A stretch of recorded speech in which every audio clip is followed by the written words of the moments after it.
Want to know what Jeff Bezos and like 90% of my subscribers have in common?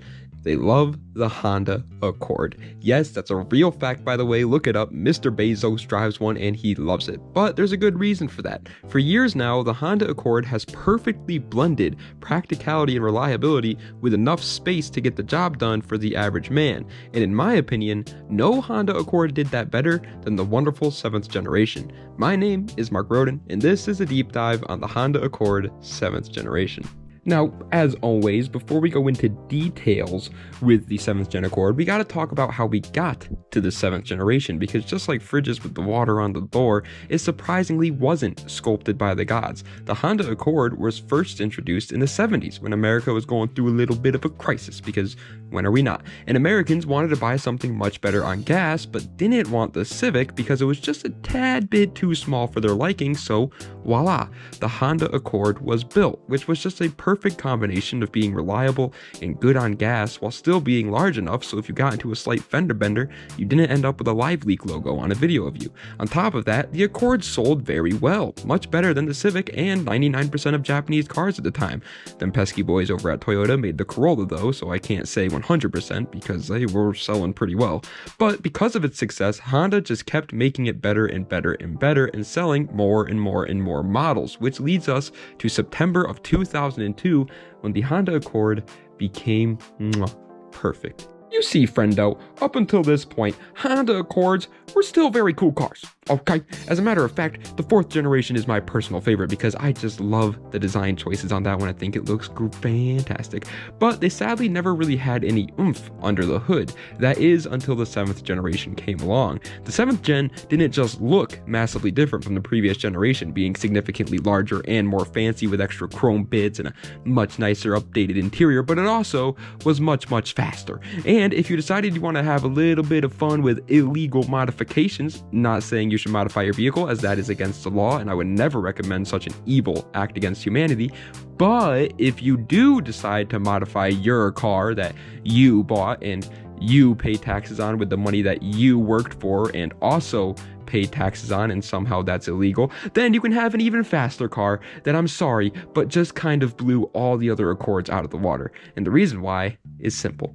It's the motor. That's right, partner in crime. The 7th gen Accord came with a 2.4 liter inline 4, and they called it the K24, or the Honda K series as it's more commonly called, and it's a motor that strikes fear into tons of built V8s all over the globe, and the reason is simple.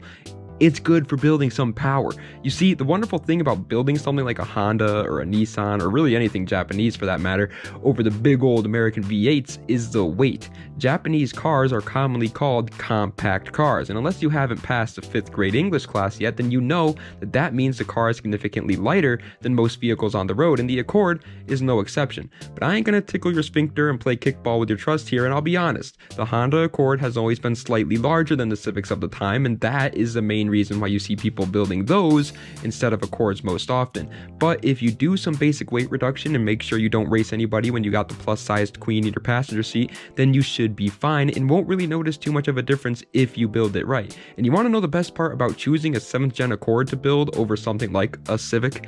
The engine's already there. That's right, partner. Most Civic guys don't keep the engine in it that it came with unless it came with a good motor, but most of them don't. And usually they swap it for the motor that's already in your car. Or they go with a B series or a K20, but you get the point. You, on the other hand, don't have to worry about that. You just get to buy the car, get your smelly mitts all up on some aftermarket modifications, and then there you go, start racing. Now, yes, admittedly, swapping a Honda motor into a Civic is usually easier than trying to convince your mom that the weird flash drive looking thing that she found under your pillow is actually just your friend's and you're just holding on to it for them. But still, nobody wants to have to buy a motor and swap it if they don't have to. And you won't have to if you just buy the 7th gen Accord. But that's not all, my good friend. If you're the type of person who would rather have the good power out of the gate, then they also offered something called the J30.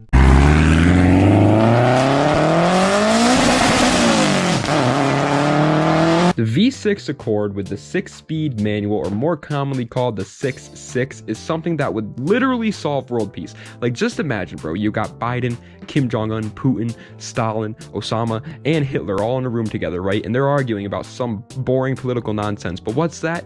In the distance, they just hear 16-year-old Caleb, fresh out of the DMV, with temp tags on his 7th gen 6.6 straight piped Accord, just searching for the next guardrail to understeer into. And just like that, all the world leaders are thinking to themselves, man, I gotta get out of here and go cruise with that kid. He sounds like he's having a fun time. And boom, world peace. Thank me later.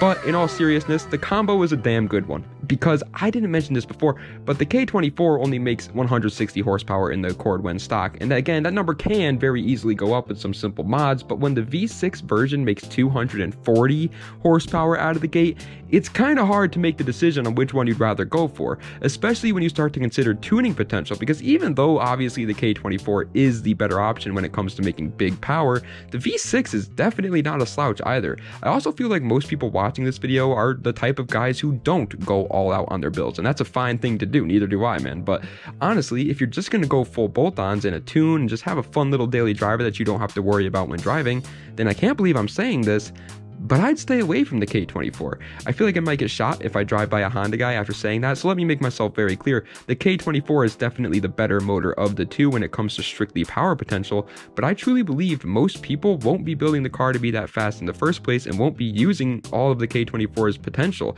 and some may not even be thinking about boosting it. So if you're one of those people, I'd recommend just sticking with the V6 J30. Now, obviously, there is so much more info that I'm missing out on in this video, but I like to keep these deep dives kind of short and not make them like a whole ass documentary, so get ready for the lightning round because I'm about to blast off some random 7th gen Accord facts in no real particular order, because that's how I roll.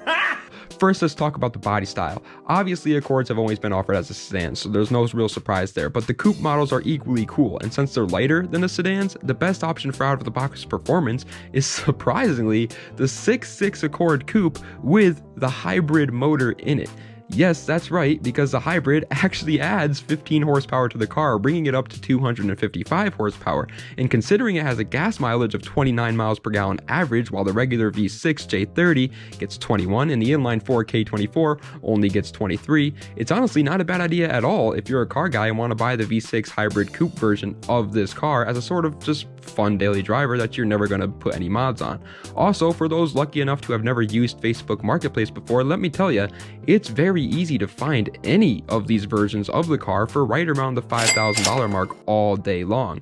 Now, if you want the 6.6 coupe for $5K with a manual V6, obviously, you're going to have to settle for one with a little bit more miles than you would prefer, but it's a Honda, bro. Even if it has 700,000 miles on it, all you got to do is replace the seats with like 20 years of farts stored into them, and it'll be like you're driving a brand new Accord again. I say this in a lot of my videos, and especially my deep dives, but I truly believe the 7th gen Accord is one of those cars that are just perfect for somebody who's new to the car scene or is unfortunately tight on cash because Chipotle costs like $17 for a damn burrito now, but it just checks all of the boxes. If you just want something that'll get you from point A to point B reliably, well, the Accord has proven themselves time and time again to be one of the best options out there for that. But even if you're someone like me who wants to have something fun while still not having to worry about if it's going to break down all the time, then the Accord has an option for you there too. And since the car has the wonderful K24 under the hood, if you're a serious tuner who wants to make everyone in his town know he's the fastest kid on the block,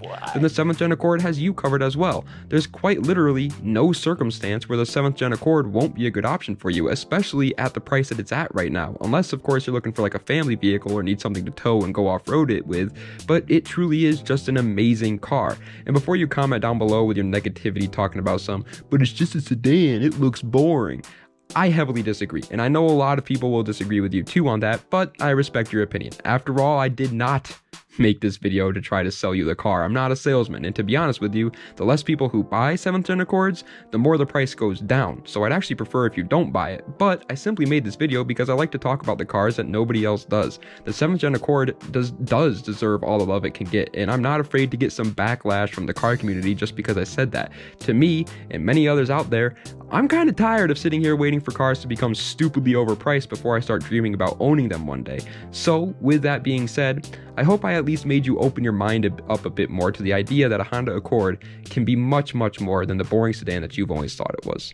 But ladies and gentlemen, that is the end of today's video of the Honda Accord 7th generation deep dive. I hope you guys enjoyed. If you did, please be sure to like, comment, and subscribe to the channel for more content just like this. Let me know what other deep dives you guys want to see. The reason why these deep dives take so long to make, and I upload like one a month, and you guys are like, oh, we want to see more deep dives, and I'm like, I'll make some more, and then I don't. The reason why I do that is because they take a long time, man. Like normally it takes me probably like, I would say 30 minutes to write out the script for my top 10. Since I haven't really a script, I kind of just write the 10 cars and then write like the engines it came with and some very quick like notes to go off of, but it's never really like an actual script. But with the deep dives, it's an actual like 3-page essay type of thing that I write out and make sure that it sounds nice so that it flows correctly, you know what I mean?